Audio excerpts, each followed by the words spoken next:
Salut, c'est Trado, je suis content de vous retrouver pour la mise à jour de l'analyse technique du CAC 40 avec, mine de rien, encore du terrain perdu, 0,85%, ça aurait pu être bien pire puisqu'entre la clôture d'hier et les plus bas d'aujourd'hui, enfin de vendredi, on a perdu 2,2%, c'est très fébrile et on va voir que c'est pas les nouvelles négatives qui manquent techniquement. En tout cas, pour l'instant, on est toujours sous le coup de plusieurs difficultés techniques. La première est cette oblique descendante dont on a déjà parlé et qui capte les cours de manière vraiment très, on va dire, intraitable. La deuxième, c'est le haut de ce canal ascendant qui également fait preuve de beaucoup de solidité.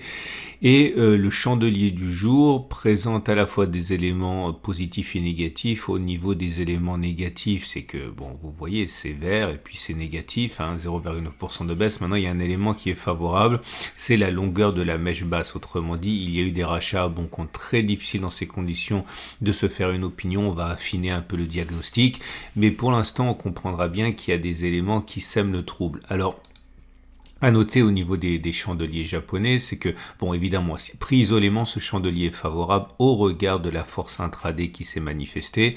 Maintenant, si vous regardez les bougies Aiki-Nashi, c'est moins reluisant puisque vous avez une première bougie rouge, autrement dit une bougie de baisse. Alors, elle n'est pas extrêmement baissière au regard de la longueur de la mèche basse, mais c'est définitivement pas une bougie baissière. Et ce qui m'embête le plus, c'est la présence, et vous savez à quel point j'accorde de l'importance à ces éléments de détail, du 3-line break qui donne un premier bloc rouge. Et je sais, je le dis souvent, je me répète, mais il y a toujours des nouveaux, donc il faut faire attention à eux également.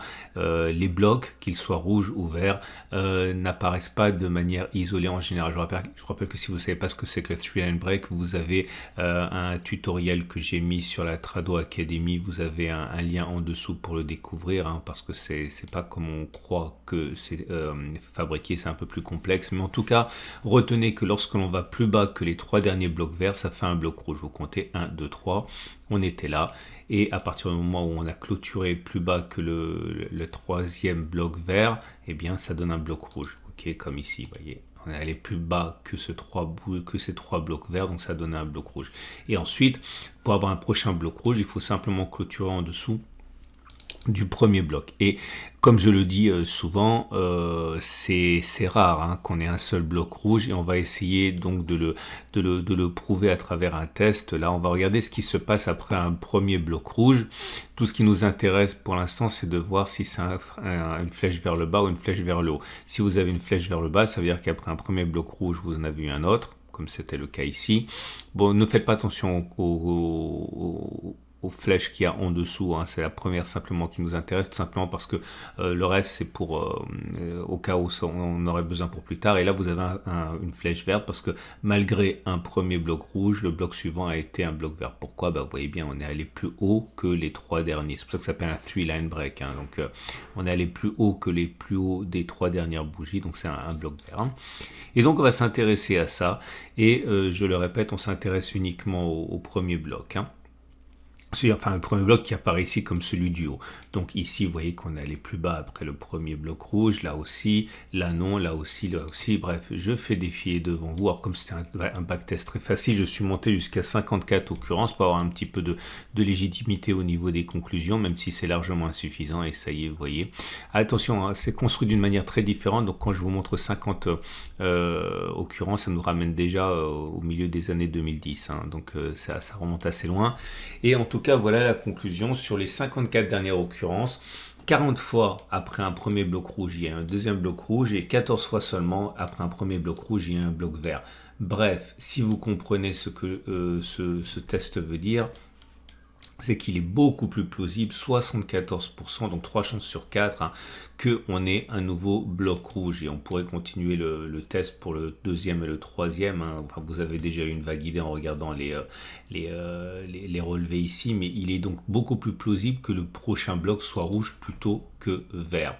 Ce qui nous amène donc à la possibilité de relativiser ce qui se passe actuellement en termes de rebond technique, puisque si on ajoute à ça les éléments techniques, vous avez le MACD0 qui vient de délivrer son signal baissier et le CCI également qui vient de délivrer son signal baissier. Bref, ça fait beaucoup de choses pour le pauvre rebond technique. Ça ne veut pas dire à mon sens que le rebond technique soit terminé, mais ça peut vouloir dire qu'on va avoir encore une éventuelle attaque baissière, pourquoi pas pour fermer le gap ici, avant d'éventuellement repartir vers l'eau. J'en sais rien, je ne suis pas dans le secret des dieux, mais c'est l'idée effectivement qu'on pourrait avoir envie de trader par la suite.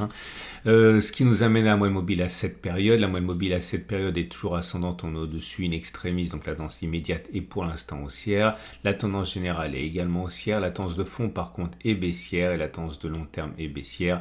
Tout ça pour dire que moi je verrais bien éventuellement une continuation pour aller chercher un throwback sur la M20. J'ai dit, ça, je verrais bien quelque chose comme ça. Donc, dans l'immédiat, méfiance pour la continuation de la hausse. Donc, on va donc passer au trade du jour. Mais avant, et oui, encore un coup de projecteur parce qu'il faut bien payer les croquettes de Dash. Sachez que si vous êtes membre du cercle, vous venez d'assister à un webinaire exclusif, comme je vous en propose toutes les semaines, qui va peut-être changer complètement votre trading et complètement votre perception. Je vous rappelle que si vous faites partie si vous êtes membre du cercle privé des tradosauriens, vous avez la possibilité donc d'avoir ces webinaires exclusifs, des graphes exclusifs, des échanges entre membres, etc. Beaucoup de choses. Mais j'en profite pour faire une petite parenthèse par rapport à ça. Si vous voulez faire partie du cercle, c'est parce que vous voulez vous donner les moyens de progresser plus vite, que vous avez du temps et que vous voulez encore une fois vous satisfaire de plus que ce que je propose dans mes vidéos. Alors, c'est pas gratuit naturellement, je peux pas tout faire gratuitement, ça me demande beaucoup de temps, mais c'est vraiment un prix qui est à mon avis extrêmement accessible pour le contenu à haute valeur ajoutée que je vous propose. Donc, je l'ai dit, toutes les semaines un webinaire exclusif, plus d'autres choses tous les jours. Bref, c'est 30 € par mois. Mais encore une fois, vous avez la possibilité d'accepter à tous mes webinaires exclusifs si vous ne voulez pas faire partie du cercle et du groupe Discord à travers les archives. Donc, ne vous précipitez pas pour faire une demande, faire partie du cercle des tradosauriens. Si vous n'en avez pas le temps, vous pouvez simplement attendre que les archives sortent. J'ai isolé ici quelques témoignages par rapport à ces webinaires que je vous fournis pour vous donner une idée de ce à quoi vous pouvez vous attendre. Bref, solution numéro 1, vous adhérez au cercle si vous avez le temps d'y consacrer des efforts, etc. Si vous n'avez pas le temps et que vous voulez simplement accéder au contenu des webinaires exclusifs, attendez tous les mois je reprends en fait les 4 webinaires du mois et je les rajoute au pack. Pour l'instant vous avez donc 3 lots avec 12 webinaires exclusifs. À la fin du mois vous aurez donc 4 lots avec donc 16 webinaires exclusifs, mais je pensais que c'est très intéressant pour vous de savoir que cette option existe pour vous si vous trouvez que ça ne va pas assez vite parce que vous avez plus de temps à y consacrer. Donc voilà. On passe donc aux trades du jour et les trades du jour sont toujours les mêmes. Si vous êtes haussier, eh bien vous pouvez surfer sur tous les signaux positifs qu'il y a eu que j'ai mentionnés. Alors attention, je vais en donner weekly là. Simplement pour vous montrer comment il faut savoir naviguer entre les différentes unités de temps. J'avais expliqué qu'on risquait d'avoir un signal qui serait donné par le CCI si ma mémoire est bonne.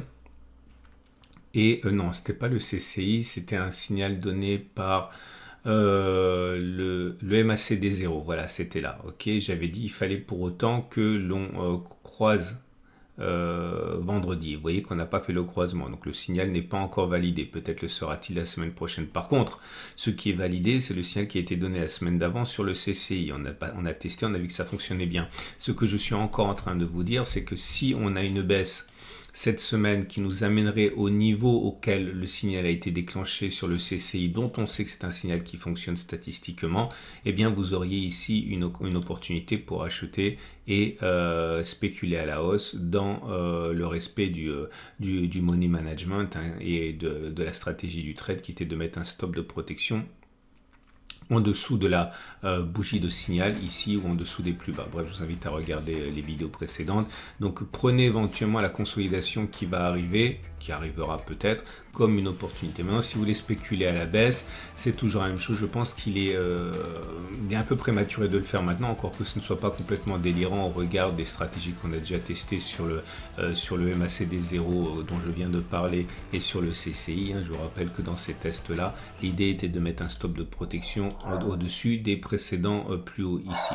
J'invite également à regarder les précédentes analyses et de viser la même distance mais vers le bas. Bref, c'en est terminé de mon intervention. Je vous invite encore une fois à regarder les autres vidéos, l'analyse technique de moyen terme pour ceux qui veulent investir sur les trackers, les ETF, l'investissement en or, en argent, bref, plein de formats qui vous attendent ce week-end. Vous pouvez également considérer de vous procurer mes archives. Je vais mettre un lien également en dessous de la vidéo, voire faire partie du cercle privé si vous en avez le temps et l'envie. Bref, beaucoup de choses pour vous à maturer. Voilà, excellente journée, excellent week-end et à demain ou à tout de suite pour d'autres vidéos.